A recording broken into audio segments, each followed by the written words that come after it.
Okay, chemistry, chapter 8, and we're going to kind of go through, I think, all of chapter 8 at this time. So, chapter 8 is more on stoichiometry, everybody's favorite, right? No.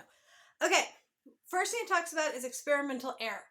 So, you've been writing in your lab conclusions where you think there could be errors in your lab, and some of you have thought a little more than others, depending on what you've written. Every experiment is going to have some error in it, whether it's mismeasuring in the first place. It's a little easier with digital scales. When I first did chemistry, we had balances, and you might have seen them at a doctor's office, but where you have to move the little things and get it to when it's perfectly even, that's when you go for it. Little harder to get an accurate answer on those. So whether you mismeasure in the first place, whether you mismeasure at the end, whether you drop something along the way, whether something gets into your chemicals, there's almost always some type of error. And so in this chapter, we are going to be able to figure out what percent yield we got, what percent yield we should have gotten. You will either have read or will be reading the lab or see the lab in here on percent yield. I think we might actually do 2 labs next week on percent yield, one with popcorn kernels and one that's in the book, because I think the popcorn kernels kind of is a more direct, how do I want to say it? It's a more direct way of seeing it. How many popcorn kernels did I start with? How many did I end with?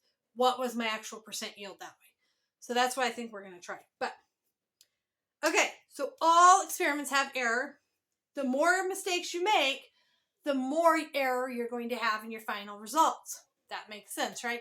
You want to eliminate errors as much as possible. Because experiments often have errors, a lot of times we'll do them more than once. They need to be repeatable. And so a lot of times we will do experiments and then average the results. I'm sure we've done that at least once this year. Your project that I think I'm going to have you do, your next project is going to be a science fair type of project, and you will have to do things multiple times and have averages, because that's a big part of it, is that you could do it wrong once. And if one of your, let's say you do something 4 trials, and one of your trials is way off of the other 3 trials, you throw that number out. You don't even use it because it's obviously wrong. Okay, experiments need to be repeatable. Every time you repeat an experiment, you should be able to get the same results. You should be able to keep doing the experiment and get similar results.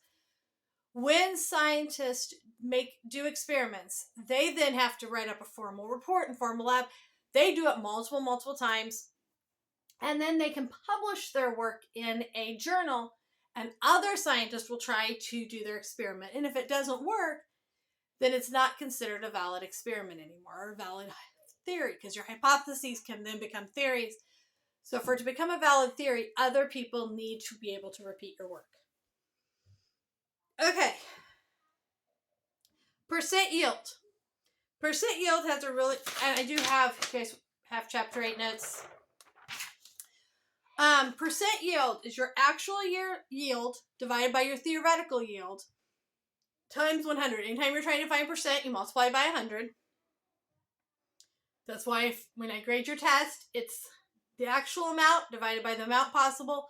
Usually it's like, let's say it's 0.95 multiplied by 100, so you have 95%. So actual divided by theoretical. Your theoretical is going to be found using your stoichiometry. That is what we did in chapter 7, where we took the amount we started with, we used periodic table to find moles, to compare with moles of another one, to go back to grams using the periodic table to find the amount we should get. Okay, so let's look at example 8.1 in your book. It says a chemist makes hydrogen gas according to the following chemical reaction. I'm going to move this so you can see the board, although this is in your book. So we have zinc plus HCl, and it is balanced, so it has a 2 there, becomes zinc chloride plus hydrogen. Ooh, look, it's a diatomic. We need an H2 there. Don't forget that, please. Okay, the chemist... Wow, all kinds of stuff falling on me. The chemist uses an excess of zinc, so we don't have a limiting factor here. and 150 grams of HCl. So we have 150 grams of that. When she collects the hydrogen gas, she finds she made 3.9 grams of hydrogen gas. Okay, what is her percent yield? This is the experimental amount. What we need to find is what should she have gotten based on starting with 150 grams. So the first thing we need to know, the first thing we need to do is figure out how many grams should she have gotten. This is exactly what we did in chapter 7. We have 150 grams of HCl, 1 mole, oh, sorry, wrote it on the wrong line. 1 mole of HCl is going to be how many grams? We find that from the periodic table, which is 36.46.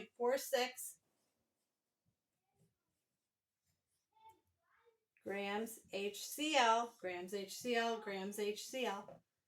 Might need to translate. Now we compare our moles of HCl. We have 2 moles of HCl to 1 mole of hydrogen. And then in 1 mole of hydrogen, we should have 2.02 grams. Divide, multiply. We should get 4.16 grams of hydrogen. Okay, this is just what we did before. Start with what you know. Use the periodic table. Compare the moles. Use the periodic table. Okay. So now we know this is what we should have produced. But we actually produced 3.9 grams. I'm actually going to leave off the grams. So 3.9 divided by 4.16 times 100 is going to give you 94%. So you would have gotten 94% of what you should have gotten, which is probably a pretty good yield. Okay.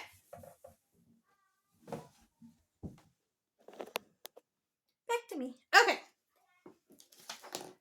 So, then your book is going to talk about empirical versus molecular formulas. An empirical formula shows the simplest ratio of elements present in a compound. A molecular formula shows the actual number of elements present. Most of the time we've been using empirical formulas. So when we crisscross for ionic compounds, if they were the same number, we didn't write them. We just used 1. So we didn't have, let's see, what is a 2? We didn't have Mg2O2. Even though when they crossed, they would have been. We just wrote MgO. We wrote an empirical formula. Sometimes it's important to have the molecular formula. It's actually important a lot of times in organic chemistry, which is my least favorite chemistry, in case you wondered. My only C in college. Anyway, so, for example, glucose is C6H12O6. But its empirical formula, you can see how those would cancel out to be CH2O, because C is 6, just division there. Okay, all ionic formulas are empirical. We automatically make ionic formulas empirical. Some covalent formulas, like glucose, can be given molecularly. Okay, so example 8.2. Let's go back to the board. And all the trash. Okay, so we have, let's see, C8H12O4. And we want to know, is this empirical or molecular? Basically, what you want to look for here is, can I reduce this? Is there any number that goes into all of these? Well, these are all even numbers, so 2 goes into all of them. Does anything else? And actually, 4 goes into all of them. So this is a molecular formula. Now, we could also then make it an empirical formula by dividing everything by 4. So 8 divided by 4 is 2. 12 divided by 4 is 3. 4 divided by 4 is 1, and we don't write the 1. This would give us our empirical formula. This is molecular, without the division. Molecular, empirical. Empirical, we just simply simplify. Okay.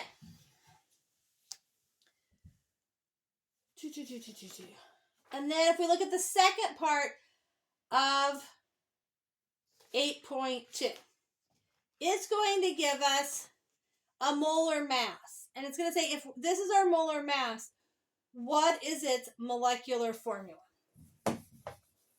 Okay, so we have CH5N.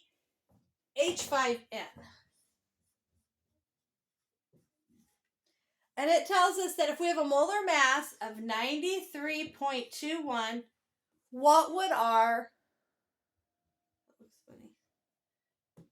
molecular formula be? So what we want to start with here is figuring out what the molar mass is of just this one.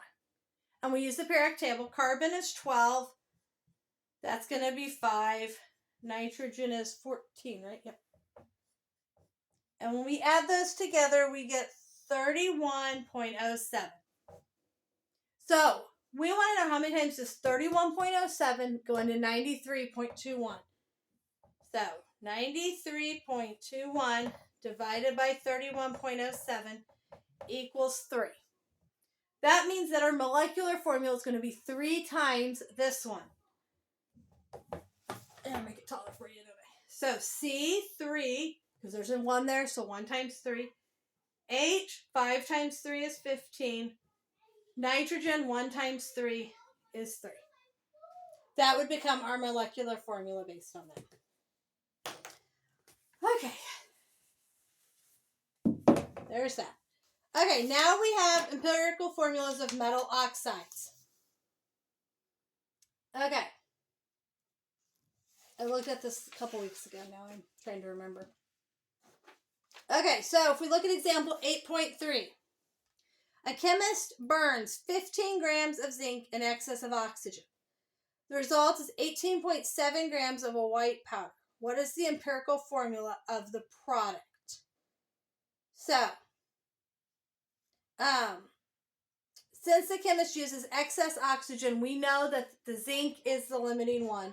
All the zinc gets used up. So that means 15 grams of zinc is used up in the reaction. Okay, so we start, we have zinc plus oxygen makes this white powder. It doesn't give us the whole thing, but it just sometimes helps to have a little picture here.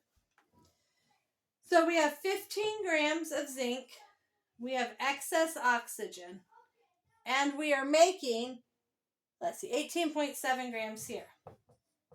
Now, what we know is that whatever we start with, we have to end with. Okay? Conservation of matter of mass says that we can't create nor destroy mass. So that means that we are going to have 3.7 grams of oxygen, because that's the difference between those two. Okay, so we know that the white powder is going to be, the white powder has zinc and has oxygen. It's going to have 15 grams of zinc and 3.7 grams of oxygen. But just knowing the grams isn't important. We actually need to compare the moles of them. Sorry. We need to compare the moles. So, 15 grams of zinc needs to become moles.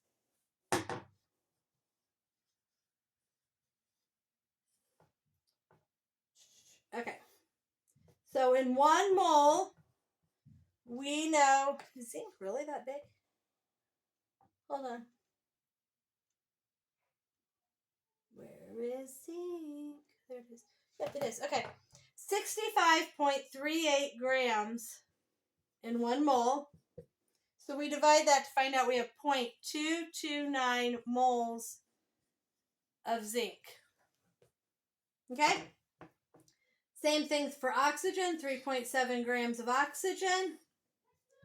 1 mole is 16 grams of oxygen. It's going to give us 0.23 moles of oxygen. Okay, if we have 0.229 moles and 0.23 moles, that means those are the same, right? So those have the same amount. So when you compare those ratios, we could divide those by each other, and we're going to get 1. That means zinc, oxide, they're both going to have 1s. Okay.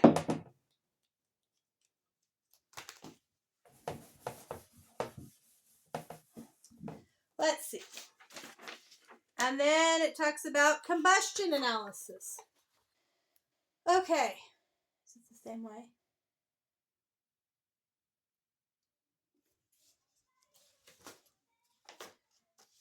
Like I said, I forgot to go back and... Okay. A chemist burns 50 grams of an unknown substance containing only carbon and hydrogen. So we have carbon, hydrogen. We don't know what the ratio is, so that's going to make it our unknown. 50 grams in a combustion experiment. So when we do combustion, is it going to... Okay. She collects 146.4 grams of carbon dioxide and 89.9 grams of water.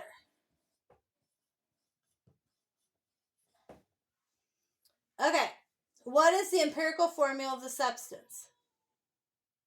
Okay, so combustion is just going to be this plus oxygen.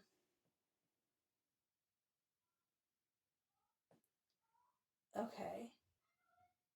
The fuel plus oxygen. That means any carbon in the products must have come from the fuel. So all these carbons had to come from here. So we can compare the carbons. Okay, so we want to figure out the mass of the moles of carbon dioxide. We want to figure out the moles of carbon dioxide first. Okay, so we have 146.4 grams carbon dioxide. And from the periodic table, we would get, probably too low again, aren't I? 44.01 grams carbon dioxide in 1 mole. And we will find out that we have 3.3, I'm just going to leave it there, moles carbon dioxide. Okay. The oxygen atoms in the carbon dioxide came from oxygen in the combustion, but the carbon came from the fuel. If combustion made 3.327 moles of carbon dioxide, that means there has to be... Okay, so we have this many moles of carbon dioxide. That means we have to have that many moles of carbon to start with.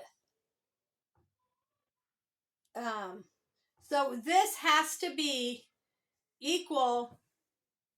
So we have to have 3.3 moles of carbon in our starting one here. Now we need to find it for hydrogen.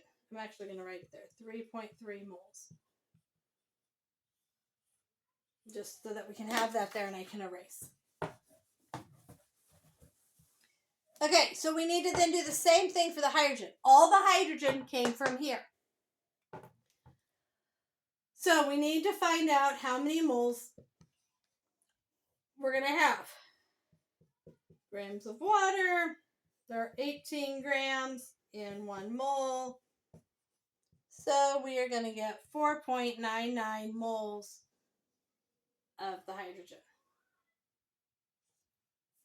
Oh. And then we have 4.99 moles of the hydrogen. Okay. Okay. But that's going to, because we have double here, that is supposed to be a 4. That does not look like a 4. Okay, because we have 2 H's here, we have to take that into consideration here and double the amount of moles that we would have started with. So that means we'd have 9.98. And then we just compare them. So 9.8 divided by 3.3 is going to be 3 hydrogen to carbon. So you're going to have carbon and then 3 hydrogens. We will work through some more of these together. Okay? They're really step by step, and as you do the comprehension check problems or the review problems that go with these, go back and use the steps that they show you in the book. I'll also print off the extra review problems that we'll have to do some together. Okay. I'm not going to go through 8.5, but you can kind of look through 8.5, and it's comparing again. You're finding the carbons, the hydrogens, then you're going to compare carbon to hydrogen. This one has oxygen in it also.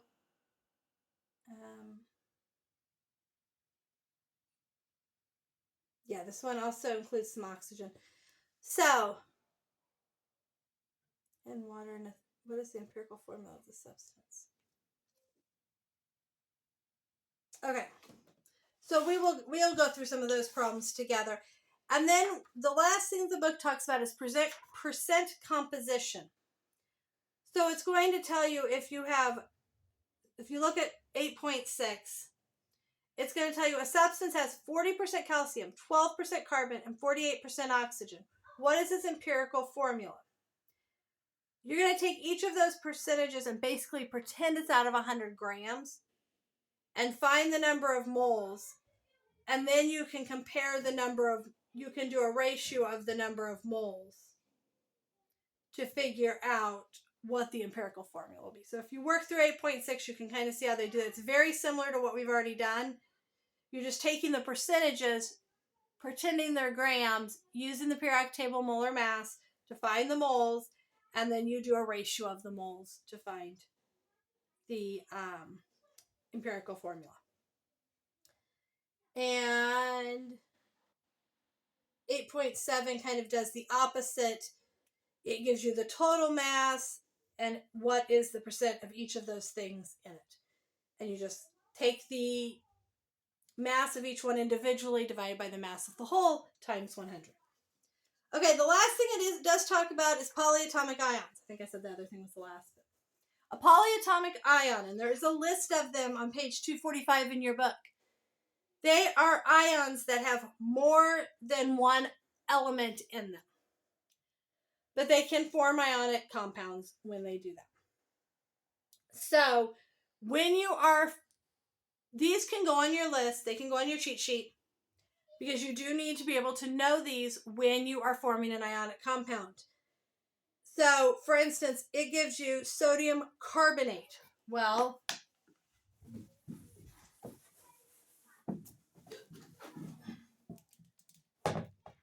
we know that sodium is Na, and then we look at our chart to find carbonate is CO3, and it has a charge of -2.